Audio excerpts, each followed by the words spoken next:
Iran Israel వార్లో America ఓడిపోబోతుంది. మీరు ఏదైతే థంబ్‌నెయిల్‌లో చూసారో అది అక్షరాల నిజం. నిన్న ఇరాన్ దగ్గర నుంచి వచ్చిన స్టేట్మెంట్ అయితే అసలు జియో పాలిటిక్స్‌లో, ఇంటర్నేషనల్ రిలేషన్స్‌లో ఆశ్చర్యపరిచేలా ఉన్నాయి. అదేంటిదంటే సూపర్ పవర్ అయిన ఒక దేశాన్ని మా దేశం మీదకి ఇన్వైట్ చేయండి అని ఇరాన్ పిలుస్తుంది. అలాంటి ఒక స్టేట్మెంట్ రావడం అనేది చాలా అరుదు జియో పాలిటిక్స్‌లో. అసలు అలా ఎందుకు అంటుంది? అసలు దాని వెనకాల ఏ రహస్యం ఉంది? ఇరాన్ యొక్క అసలైన స్ట్రాటజీ ఏంటిది? ఎందుకు ఈ వార్లో అమెరికా ఓడిపోతుంది అనే వీటి గురించి మనం డీటెయిల్గా తెలుసుకుందాం. అయితే తెలుసుకునేటప్పుడు మాత్రం జస్ట్ పైన ఏదో మాట్లాడుకొని వెళ్ళిపోలేం కదా. దీని గురించి డీప్గా తెలుసుకోవాల్సిన అవసరం ఉంది. అందుచేత హిస్టారికల్ సిగ్నిఫికెన్స్ దగ్గర నుంచి అసలు ఏ విధంగా యుఎస్ గేమ్ ఆడుతుంది అనేది అక్కడి వరకు మనం తెలుసుకోవాల్సిన అవసరం ఉంది. అప్పుడే అసలు యుఎస్ యొక్క మైండ్ సెట్ ఏంటిది, ఎందుకు ఈ వార్లో దాదాపుగా యుఎస్ ఓడిపోయే ఛాన్సెస్ ఉన్నాయి అనే దాని గురించి మనం డీటెయిల్గా తెలుసుకుంటాం. మనకు అర్థమయ్యే ఛాన్స్ ఉంది. అందుచేత ఈ వీడియో కొంచెం లాంగ్ అవ్వబోతుంది, బట్ ఈ వీడియో లాస్ట్ వరకు చూస్తే మాత్రం మీకు వర్త్ అనిపిస్తుంది. బికాజ్ మనం ఇరాన్ గురించి, మిడిల్ ఈస్ట్ గురించి, యుఎస్ఏ యొక్క వక్ర బుద్ధి గురించి మనం చాలా క్లియర్గా మాట్లాడుకుంటాం. ఇది వీడియో అనకూడదు, ఒక టైప్ ఆఫ్ పాడ్కాస్ట్ అనొచ్చు. చలో మరి స్టార్ట్ చేద్దాం. స్టార్టింగ్ మనం 1979 నుంచి మొదలు పెడదాం. 1979 ఆ సంవత్సరంలో అప్పటి వరకు ఇరాన్లో ఒక మోనార్కీ పరిపాలించేది. మొహమ్మద్ రెజ్వీ పెహ్లవీ అనే ఒక మోనార్క్ అప్పటి వరకు ఇరాన్ని పరిపాలిస్తూ ఉండేవాడు. అప్పుడు ఆ మొహమ్మద్ రెజా పెహ్లవీ అనే వ్యక్తి యుఎస్కి సపోర్ట్గా బతుకుతూ ఉండేవాడు. అక్కడ ఒక ఇరానియన్ రెవల్యూషన్ మొదలవుతుంది. ఆ ఇరానియన్ రెవల్యూషన్ ద్వారా అక్కడ పవర్ చేంజ్ అయిపోయి ఇప్పుడున్న ఎవరైతే ఆయతుల్లా ఉన్నారో వాళ్ళ చేతికి పవర్ వస్తుంది. అయితే అప్పుడు అది ఎవరు చేస్తారంటే ఆయతుల్లా రొహెల్లా ఖమానీ అనే వ్యక్తి చేస్తాడు. నిన్న ఎవరైతే చనిపోయారో ఆయతుల్లా అలీ ఖమానీ తన యొక్క గురువు, ఇతనే ఆయతుల్లా రొహెల్లా ఖమానీ. ఈ వ్యక్తి చేతికి పదవి వస్తుంది. దీని తర్వాత దాదాపుగా అక్కడ ఇస్లామిక్ రెవల్యూషనే నడుస్తూ ఉంటుంది. సో ఇలా జరుగుతున్నప్పుడు ఒకసారిగా యుఎస్కి సెట్ బ్యాక్ అవుతుంది. ఇదేంటిది ఇలా జరిగింది? ఇప్పటి వరకు ఇరాన్ మనని నా మాటలు వింటూ ఉన్నది, అలాంటిది ఇప్పుడు వేరే వాళ్ళ చేతికి వెళ్ళినప్పుడు నా పరిస్థితి ఏంది అని యుఎస్కి క్వశ్చన్ వచ్చేసింది. అలాంటి పరిస్థితిలో పక్కన ఉన్న ఇరాక్ ఏదైతే ఉందో, ఇరాక్లో అప్పటికే సద్దాం హుసేన్ ద్వారా యుఎస్ సపోర్ట్ పొందుతూ ఉండేవాడు. యుఎస్ ఒక రకంగా తనని కంట్రోల్ చేస్తూ ఉండేది. మంచి సంబంధాలు ఉన్నాయన్నమాట. సో అలాంటి సందర్భాల్లో ఇరాన్ని ఎట్టయినా కానీ నేను కంట్రోల్ చేయాలి అనే, కౌంటర్ బ్యాలెన్స్ చేయాలి అనే కారణంగా యుఎస్ గేమ్ రచించడం మొదలుపెట్టింది. అందుచేత ఇరాక్లో ఉన్న సద్దాం హుసేన్ ద్వారా అక్కడ వార్ చేపేయాలని మొదలుపెట్టారు. సద్దాం హుసేన్ ఎవరు అసలు అంటే, ఒకసారి ఫోటో చూపిస్తా చూడండి.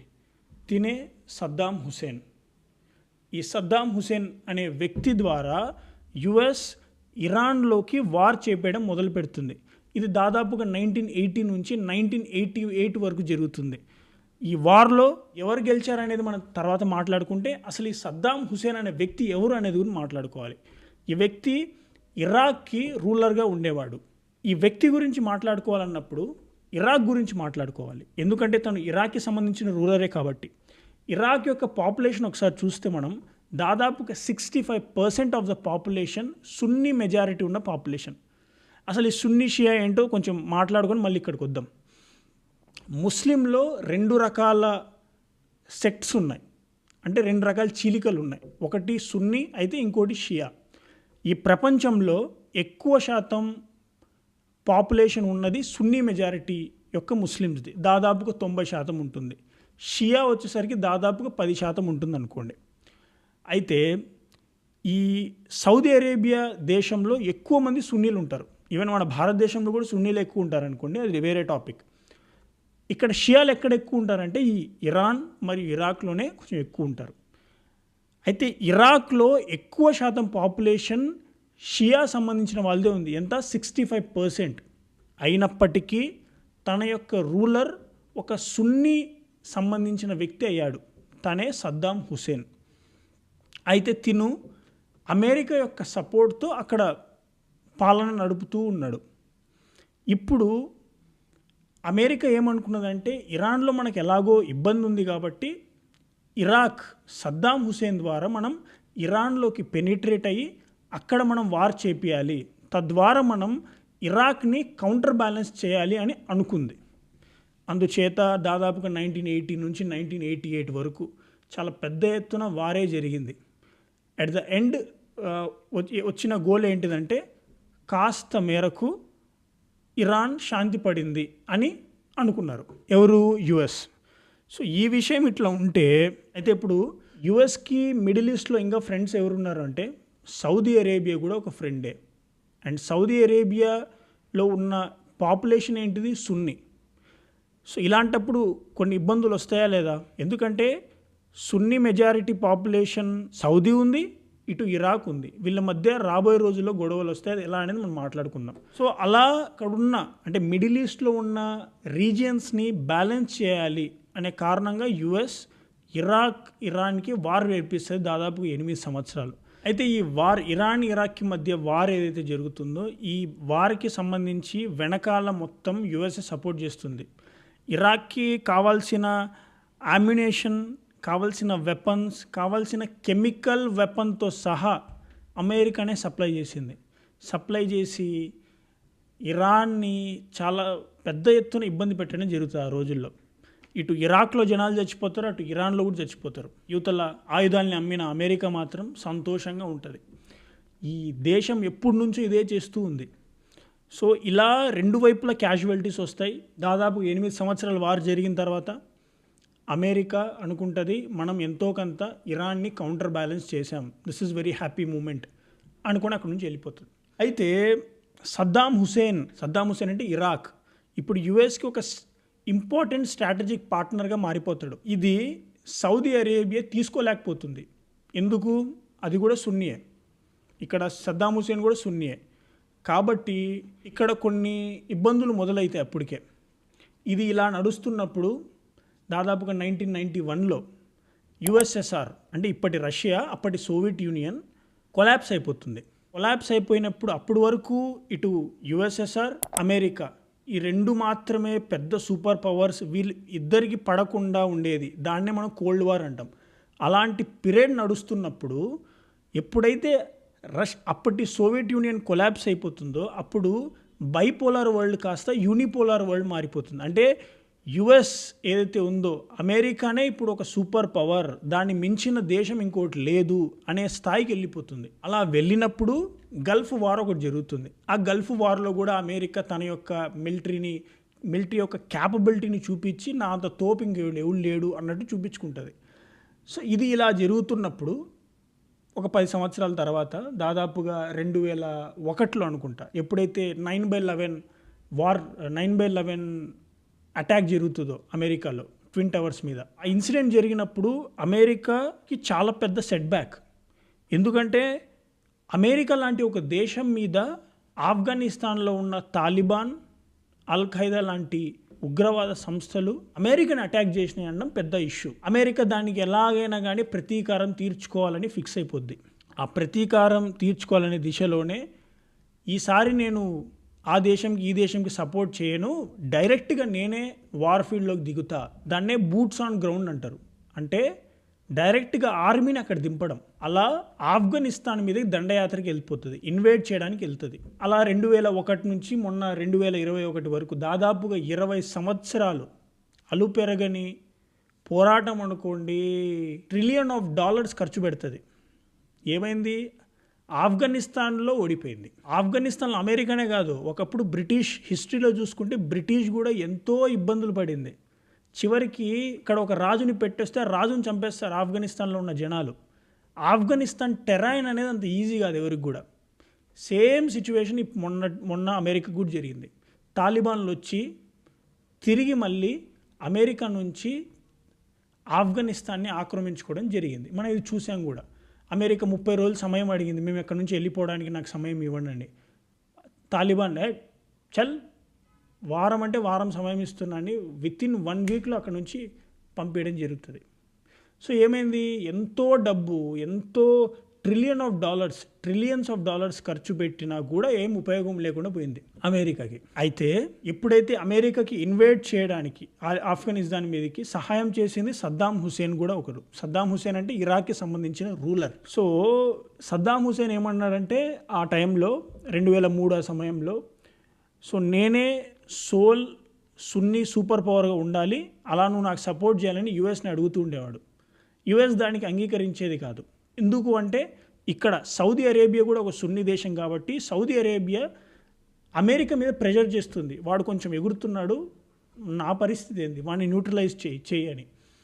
సో ఇలా అమెరికా అనలైజ్ చేసుకున్నప్పుడు నాకు సౌదీ అరేబియా ముఖ్యమా లేక ఇరాక్ ముఖ్యమా అని అనలైజ్ చేసుకున్నప్పుడు, లేదు నాకు సౌదీ అరేబియానే ముఖ్యమని ఫీల్ అవుతుంది ఎవరు, అమెరికా. ఎందుకంటే ఆయిల్ అనుకోండి, వేరే ఏ కారణాలు ఉన్నాయి అనుకోండి. సో అందుచేత ఇరాక్లో ఉన్న సద్దాం హుసేన్ని డిలీట్ చేయాలి అని ఫిక్స్ అయిపోతుంది. ఫస్ట్ సద్దాం హుసేన్ చెప్తారు నువ్వు అక్కడ నుంచి దిగిపో అని, ఒప్పుకోడు. తర్వాత ఎయిర్ అటాక్ చేయడం జరుగుతుంది ఎయిర్ క్రాఫ్ట్ ద్వారా, ఒప్పుకోడు. మూడోసారి డైరెక్ట్ ఇన్వేట్ చేయడం జరుగుతుంది. ఫస్ట్ తాలిబాన్లో బూట్స్ ఆన్ గ్రౌండ్, డైరెక్ట్గా అమెరికానే ల్యాండ్ మీద దిగి ఇన్వేట్ చేయడం జరిగేది. ఇక్కడ రెండోసారి ఇరాక్లో ఇన్వేట్ చేయడం మొదలు పెడతారు. అలా సద్దాం హుసేన్ని కిరాతకంగా చంపేయడం జరుగుతుంది. చంపేసిన తర్వాత ఇరాక్ని ఇన్వేట్ చేయడం జరుగుతుంది. అలా దాదాపుగా ఆఫ్ఘనిస్తాన్కి ఇరాక్లో మిడిల్ ఈస్ట్ మీద దాదాపుగా 15-20 సంవత్సరాలు ఇబ్బంది పడిన తర్వాత మిగిలింది ఏంటంటే ట్రిలియన్స్ ఆఫ్ డాలర్స్ ఖర్చు చేయడం, డ్రైన్ ఆఫ్ వెల్త్ అవ్వడం, దానివల్ల పైసా లాభం లేకుండా పోవడం. ఈ విషయం అమెరికా కూడా తెలుసుకొని అమెరికా ఏమనుకుంటుందంటే ఇప్పటి నుంచి మనము డైరెక్ట్గా ఏ దేశాన్ని ఇన్వైట్ చేయకూడదు, ఏ దేశంలోకి బూట్స్ ఆన్ గ్రౌండ్ చేయకూడదు, మనం కాలు పెట్టి మనం యుద్ధం చేయకూడదు అని ఫిక్స్ అవుతుంది.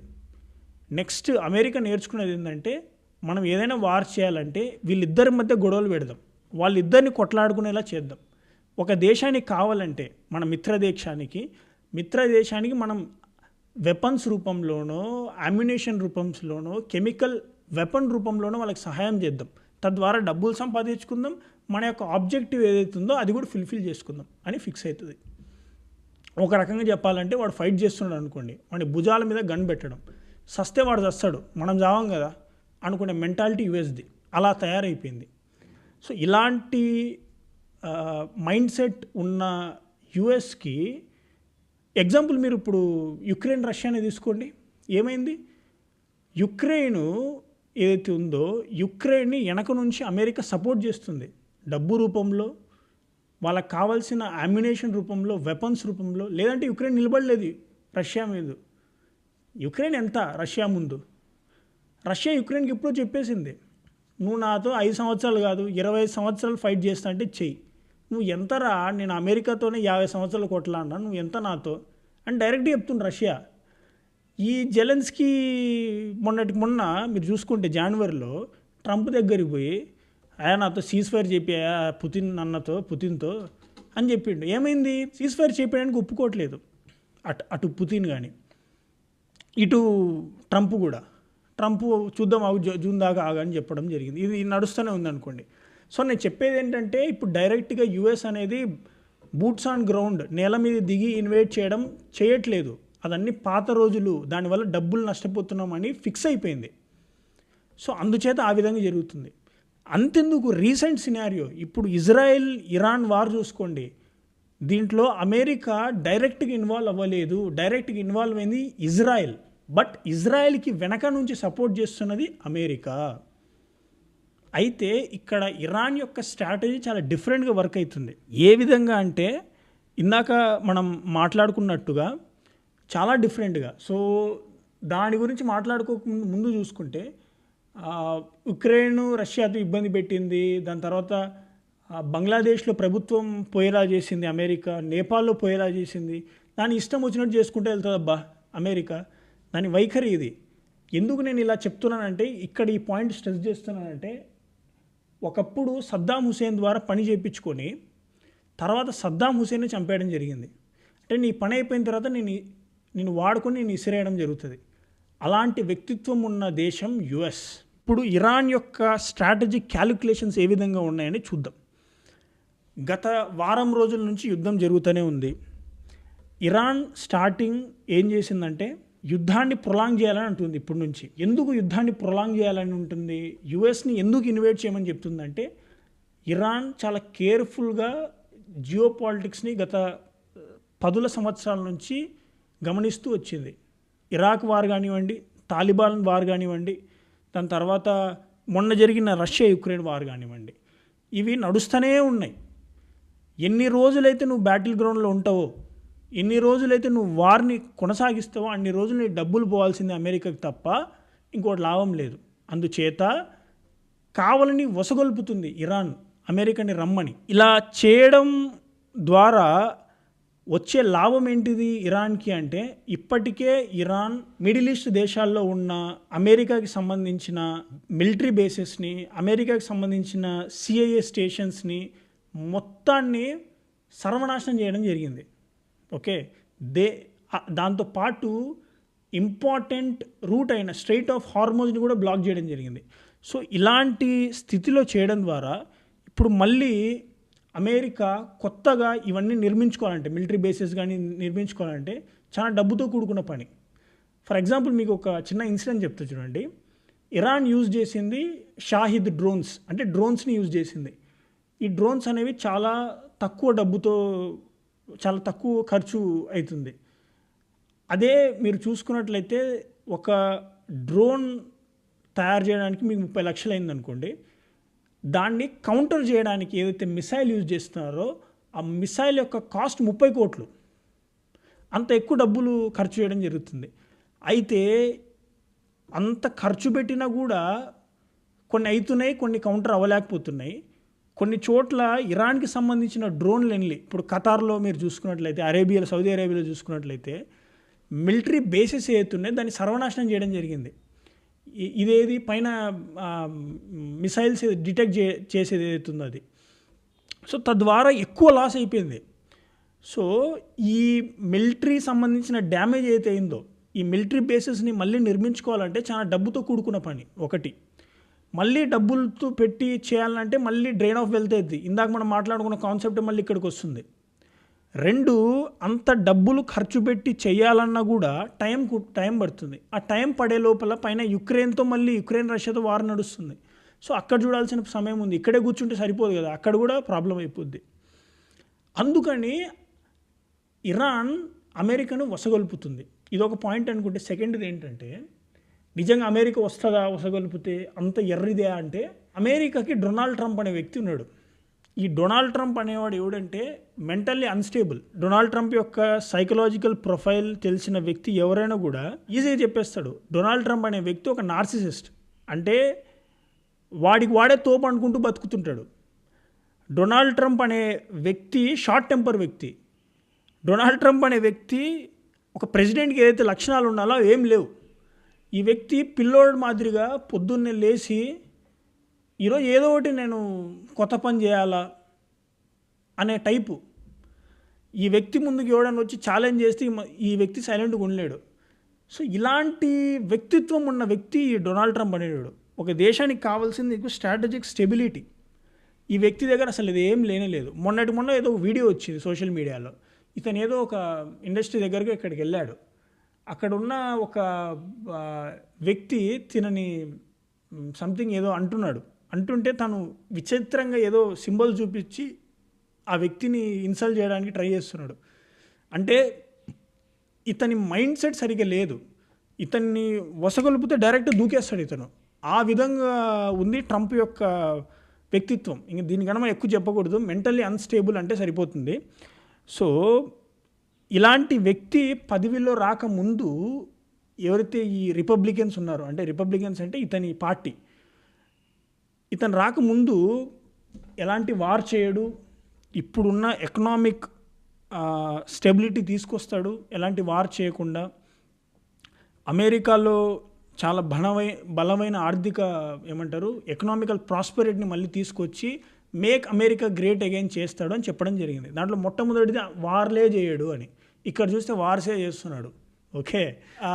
మొన్న చూసుకుంటే సుప్రీంకోర్టు ఏదైతే ఉందో, సుప్రీంకోర్టు అనేది టారిఫ్ మీద పాస్ చేయడం జరిగింది. టారిఫ్లు కరెక్ట్ కాదన్నట్టు దాన్ని పాస్ చేసింది. సో దీని ద్వారా ఏమైందంటే నీకు ఇన్ఫ్లో ఆఫ్ క్యాష్, అప్పటి వరకు బయట దేశాల నుంచి డబ్బులు వస్తున్నాయి, ఆ డబ్బులు కూడా ఆగిపోయినాయి. ఒకవేళ ట్రంప్ లేదు నేను యుద్ధం చేయాలని ఫిక్స్ అయినప్పటికీ డబ్బులు కావాలంటే ఆ డబ్బులు యూజ్ చేసేటోడు. ఇప్పుడు ఏమైంది, టారిఫ్లు ఆపేయడం ద్వారా బయట నుంచి వచ్చే డబ్బు కూడా నీకు అవకాశం లేకుండా పోయింది. మళ్ళీ నువ్వు బేసెస్ని తయారు చేసుకోవాలంటే డబ్బుతో కూడుకున్న పని, డబ్బులు లేవు. ఒకవేళ లేదు నేను టారిఫ్ని మళ్ళీ మొదలు పెడతా, సుప్రీంకోర్టు ఏముంది తర్వాత చూసుకుందాం పో అని అనుకున్నా కూడా దానికి నీకు కాంగ్రెస్ యొక్క మద్దతు కావాలి. కాంగ్రెస్ అంటే ఇప్పుడు మన ఇండియాలో ఎట్లా పార్లమెంట్ ఉంటుందో అట్లా ఆ కాంగ్రెస్ యొక్క మద్దతు కావాలి. ఇప్పుడు ఆ కాంగ్రెస్ ఏదైతుందో అది కూడా ట్రంప్ యొక్క మాటలు వినే మూడ్లో లేదు. సో ఇలాంటి సిచ్యువేషన్లో డబ్బు తీసుకురావడం అనేది మనకు కొంచెం కష్టంతో కూడుకున్న పని. డబ్బు తెచ్చినా కూడా మళ్ళీ డ్రైన్ ఆఫ్ వెల్త్ అవుతుంది. సో ఇదంతా చేసినా కూడా ఏదైతే వార్ చేయకుండా వస్తాడో, వార్ చేయకుండా అమెరికాని గ్రేట్ మళ్ళీ చేస్తాడని ఏదైతే ఆలోచనలో వాళ్ళ యొక్క ఫాలోవర్స్ ఉన్నారో వాళ్ళు కూడా ఇప్పుడు బ్యాక్ స్టెప్ వేసే ఇది వస్తుంది. అప్పుడు రేపటి రోజు ఎలక్షన్లు జరిగితే రిపబ్లికన్స్ వెళ్ళిపోయి డెమోక్రాట్స్ రూలింగ్లో వచ్చే పరిస్థితి వచ్చేస్తుంది. సో అలాంటి సిచ్యువేషన్ ఉంది ఇప్పుడు అమెరికాలో. సో ఇలాంటి సిచ్యువేషన్లో నిజంగా డొనాల్డ్ ట్రంప్ అనే వ్యక్తి యుద్ధం చేస్తాడా, యుద్ధం చేయడానికి దిగుతాడా అనేది ఆలోచించాల్సిన విషయం. లేదు తనకై తానే యుద్ధం చేయకపోయినా వేరే వాళ్ళ ద్వారా చేపియాలన్నా కూడా అక్కడ చుట్టుపక్కల ఉన్న బేసెస్ అన్నీ వెళ్ళిపోయినాయి, మిలిటరీ బేసెస్ అన్నీ సర్వనాశనం అయిపోయినాయి.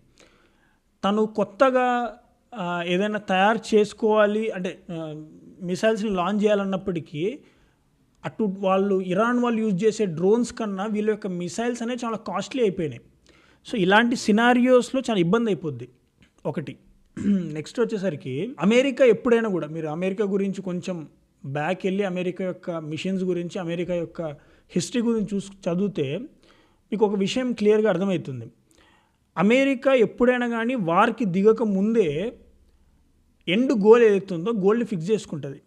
ఇప్పుడు ఇక్కడ ఫర్ ఎగ్జాంపుల్ ఇరాన్ సంబంధించి చూసుకున్నప్పటికీ అమెరికా యొక్క గోల్ ఏంటిది, ఐఆర్జీసీ ఏదైతుందో ఇరాన్ యొక్క ఐఆర్జీసీ అంటే మిలిటరీ ఏదైతుందో ఇస్లామిక్ రెవల్యూషనరీ గార్డ్ కార్ప్స్ అనేది వాళ్ళు న్యూక్లియర్ ఎన్రిచ్మెంట్ని ఆపాలి, వాళ్ళు మిసైల్స్ని తయారు చేయకుండా ఆపాలి, వాళ్ళు ప్రాక్సీ వార్స్ ఏదైతే హమాస్, హ్యూతీ, హజ్బుల్లా అనే మిలిటెంట్ గ్రూప్స్ ద్వారా ఈ ఇజ్రాయెల్ మరియు వేరే దేశాల్లోకి దూరి అక్కడ ఇబ్బంది పెడుతున్నారో వీటిని ఆపాలి అని అనుకున్నది అమెరికా.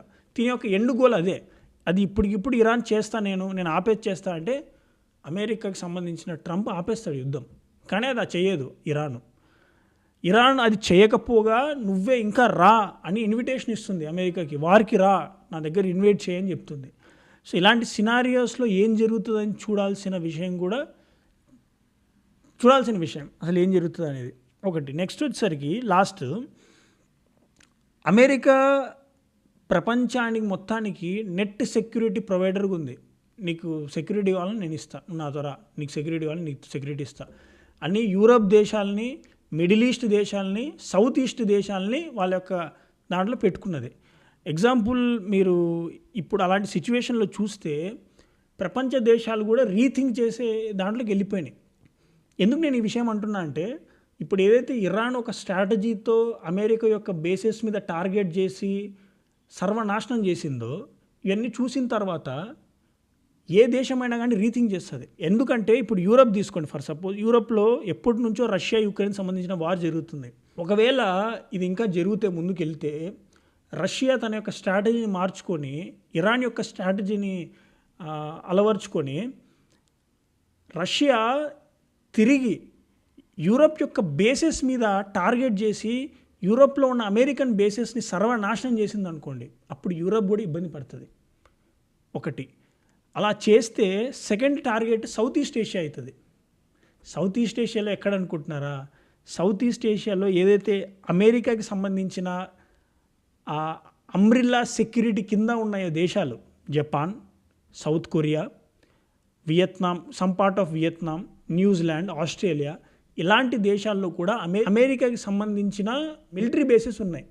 సో ఈ మిలిటరీ బేసెస్ మీద చైనా గినక వాళ్ళ యొక్క చీపెస్ట్ ఆఫ్ ద చీపెస్ట్ డ్రోన్స్ని యూజ్ చేసి ఆ బేసెస్ మీద కనుక టార్గెట్ చేసి సర్వనాశనం చేయగలిగితే ఆ దేశాలు ఇబ్బంది పడతాయి. ఎవరి ద్వారా? అమెరికా ద్వారా. అమెరికాలో ఎవడున్నాడు? ఒక తిక్కోడు మెంటలీ అన్స్టేబుల్ వ్యక్తి కూర్చున్నాడు. వాని కోసం మనం ఇది చేసుకోగలుగుతామా అనే క్వశ్చన్ వస్తుంది. కాబట్టి రాబోయే రోజులు మాత్రం అమెరికాకి అంత ఈజీగా ఉండవు. కేక్ వాక్ లాగైతే ఉండదు. చాలా కష్టంతో కూడుకున్న పనే. ఎందుకంటే చాలా